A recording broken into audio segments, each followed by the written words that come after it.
শিক্ষার্থীরা, তোমাদের অনলাইন পাঠে সবাইকে স্বাগতম। তোমাদের গত ক্লাসে আমি প্রথম অধ্যায় শেষ করেছিলাম।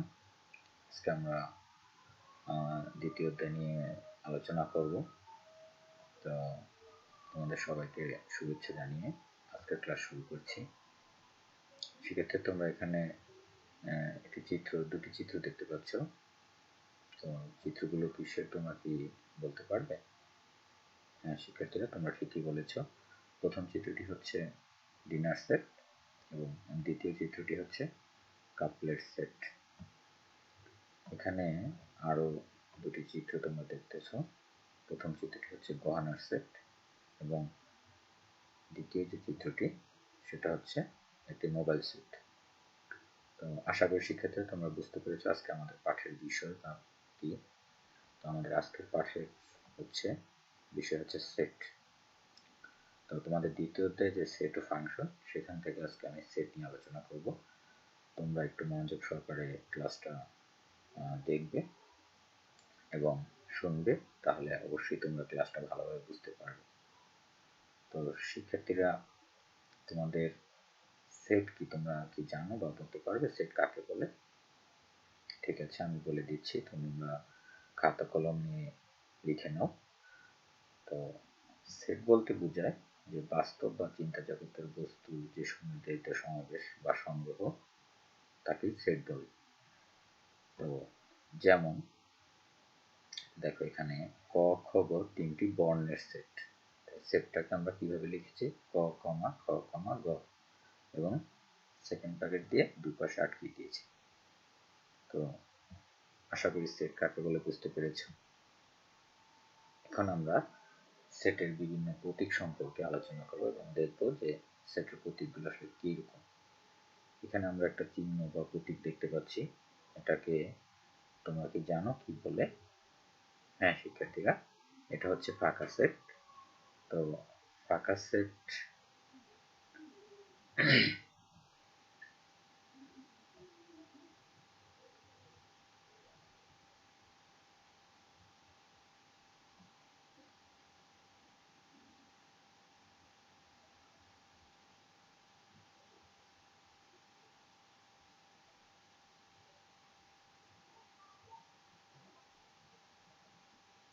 সেট, প্রকৃত উপসেট এবং প্রকৃত উপসেট নয়, এপসাইলন, এপসাইলন নয় বা এপসাইলন নট ফাঁকা সেট। এখানে তোমরা দেখতে পাচ্ছ এই একটি ফাঁকা সেট এবং এই একটি ফাঁকা সেট। তার মানে ফাঁকা সেটকে দুইভাবেই লেখা যায়, শুধু সেকেন্ড ব্র্যাকেট দিয়ে ফাঁকা সেট লেখা যায় এবং একটা বৃত্তকে কেটে দিলেও ফাঁকা সেট হবে। তো আমরা আরো কিছু সেটের প্রতীক দেখি, চলো। এটা হচ্ছে সার্বিক সেট এবং এটা হচ্ছে উপসেট।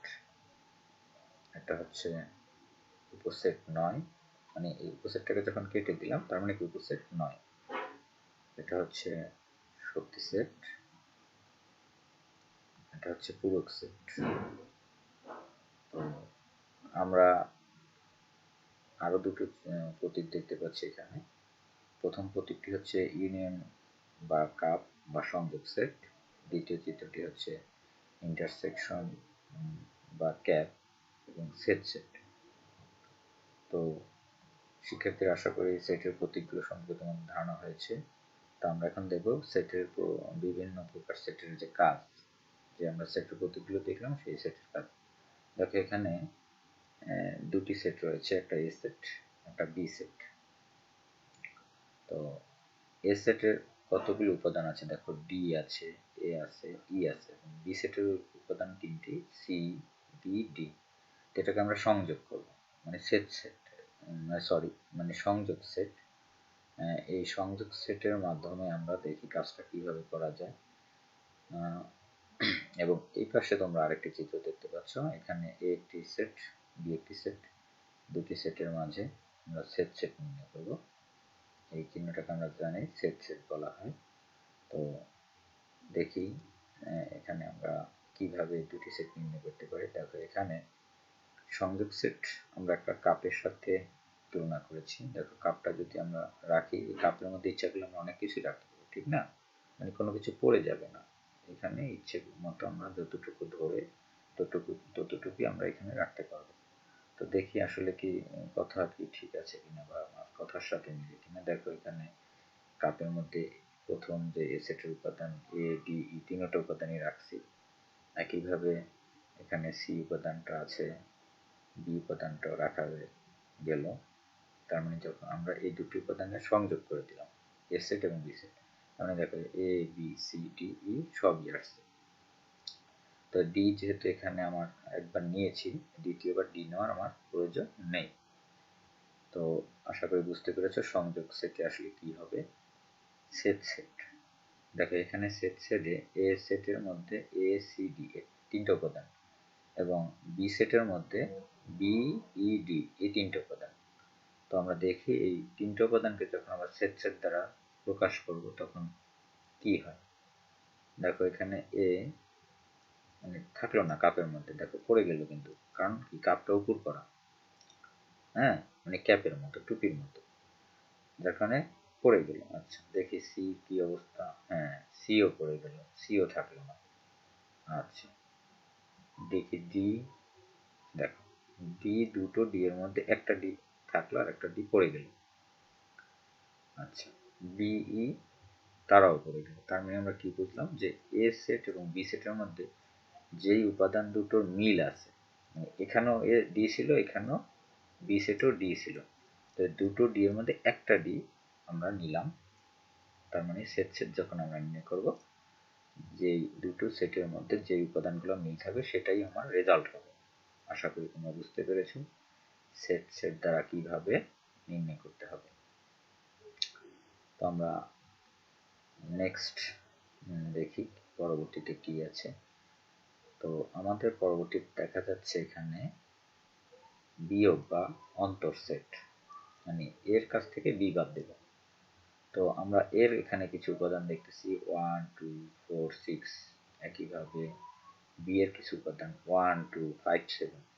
তো আমরা এই এর কাছ থেকে বি এর উপাদানগুলো বাদ দেব, অথবা তোমরা ধরে নিতে পারো যে এর কাছ থেকে উপাদানগুলো কার বি এর উপাদান বাদ দেবো। তাহলে বি এর সাথে মিলে কি, দেখো 1 এর সাথে 1 মিলে, 2 এর সাথে 2 মিলে, তাহলে এই দুইটা উপাদান যদি এর কাছ থেকে মিলকরণ করে বাদ দিই তাহলে কেমন হয় দেখো। বাদ দিই তাহলে কি হলো যে এ সেটের মধ্যে 4 আর 6 থাকলো আর বি সেটের মধ্যে 5 আর 7 থাকলো। তো আমাদের মূল উদ্দেশ্য তো এ সেট না, বি সেট না। তাহলে এ সেটের মধ্যে রইল কি 4 আর 6, তাহলে আমাদের রেজাল্ট আসলো কি দেখো 4 আর 6 হচ্ছে উত্তর। তো এখানে আমি তোমাদের অঙ্কটি করে দিয়েছি, আশা করি তোমরা অঙ্কটি দেখে বুঝতে পেরেছ। 1 2 4 6 এর মান মাইনাস বা বিয়োগ, বি এর মান 1 2 5 7, তো এর কাছ থেকে 1 2 বাদ গেলে থাকে 4 6। তো আমরা আরো কিছু কাজ দেখি। এখানে আমরা দেখতে পাচ্ছি এখানে একটি এ একটা সেট, বি একটা সেট, সি একটা সেট, হ্যাঁ, এবং এই সার্বিক সেটের যে চিহ্ন, তো এই টোটালগুলা মিলেই হচ্ছে সার্বিক সেট। মানে সার্বিক সেটের উপাদান কি সব থাকবে 1 থেকে 7 পর্যন্ত, 1 2 3 4 5 6 7 পর্যন্ত নির্দিষ্ট। তো আমরা সার্বিক সেটটা কি আশা করি বুঝতে পেরেছি।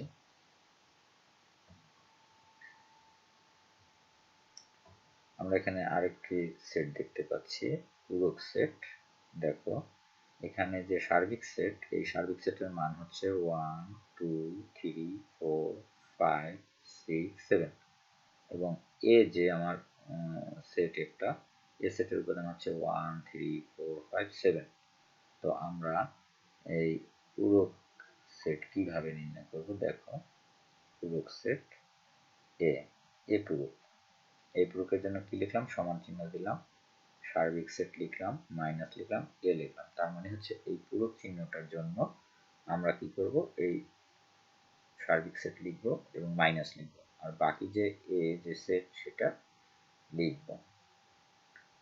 এর পরের লাইনে আমরা কি করেছি দেখো, সার্বিক সেটের যে মান 1 2 3 4 5 6 7 বসালাম এবং এ সেটের যে মান 1 3 4 5 7 বসালাম। এরপর আমরা বাদ দিলাম, এই সার্বিক সেটের কাছ থেকে এর মানগুলো বাদ দিলাম, তাহলে কি থাকলো দেখো এই 1 চলে গেল, 3 চলে গেল, 4 চলে গেল, 5 চলে গেল, তাহলে বাকি থাকলো কি 6 আর 2 বাকি থাকলো। তাহলে আমাদের রেজাল্ট হচ্ছে 2 6 2,6। সরি, এখানে একটু মিস্টেক হয়েছে, 2 এর পর একটা কমা দিয়ে নেবে তোমরা, আশা করি। তো আমাদের আজকের ক্লাস এই পর্যন্ত। আমরা দ্বিতীয় ক্লাসে অপেক্ষায় থাকলাম। আমরা দ্বিতীয় ক্লাসে আরও কিছু গুরুত্বপূর্ণ অঙ্ক নিয়ে আসবো। তোমরা আশা করি দ্বিতীয় ক্লাসটি দেখবে। তো তোমাদের কোনো